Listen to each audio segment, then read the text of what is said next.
You are watching the NHL Roundup.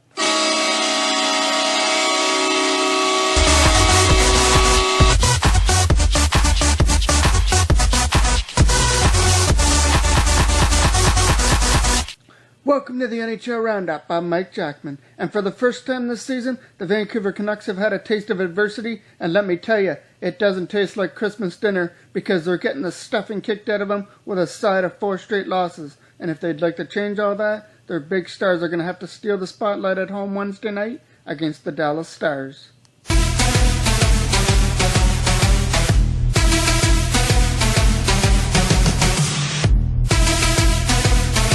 30 seconds into the first period, and the Canucks come out with some jump as Daniel Sedin throws it at the net. It gets tipped in front by Radim Verbata, but it all goes for naught because Kari Lehtonen comes up with a big save and keeps the game scoreless.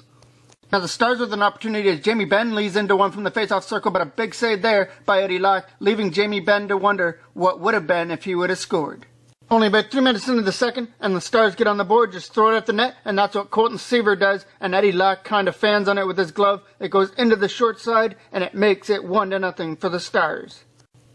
With 6 minutes left, Canucks still trying to get on the board. Lundin lays into that one from the face-off circle. It goes right off the head of Kari Lehtonen, so you can see he stood on his head all night long when he had to, and when the offense had to come through, they did exactly that. As Anton Roussel shows here, he's going to muscle off the defenseman and put it into the open net, and the Stars shut out the Canucks, handing them their 5th straight loss. Lehtonen makes 27 saves for his 2nd shutout this year.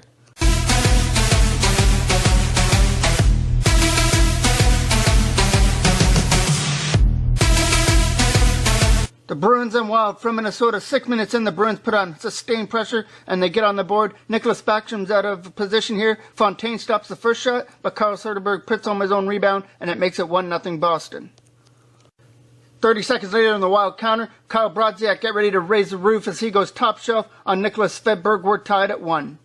Before the end of the first, Patrice Bergeron bounces the shot on goal and it bounces past Nicholas Backstrom. Those are the breaks and the Bruins have a 2-1 lead.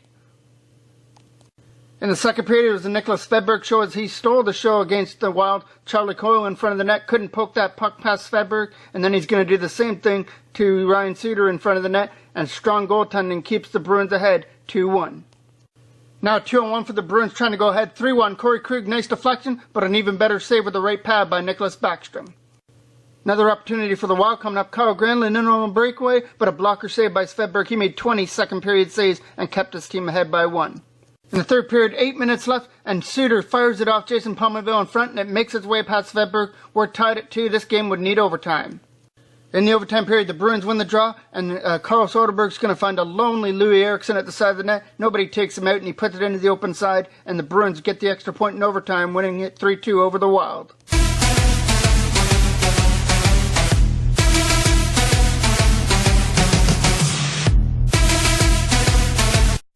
It's the Senators and Devils from New Jersey. Corey Schneider getting the start for the Devils, and the Senators get a power play early, and Kyle Turris tips this one in front, and it's going to find its way past Schneider, and the Senators have a 1-0 lead. Craig Anderson was put under siege in this game. In the third period, here's one of his better saves off Scott Gomez in front on a 2-on-1, and he keeps the game still 1-0. Now the Devils' net's empty, and Clark MacArthur's going to win this race to the puck and throw it in front for Kyle Turris, his 2nd of the game. That'll about do it for this one, as Kyle Turris picks up 2 goals, Anderson makes 34 saves, and the Senators win 2-0.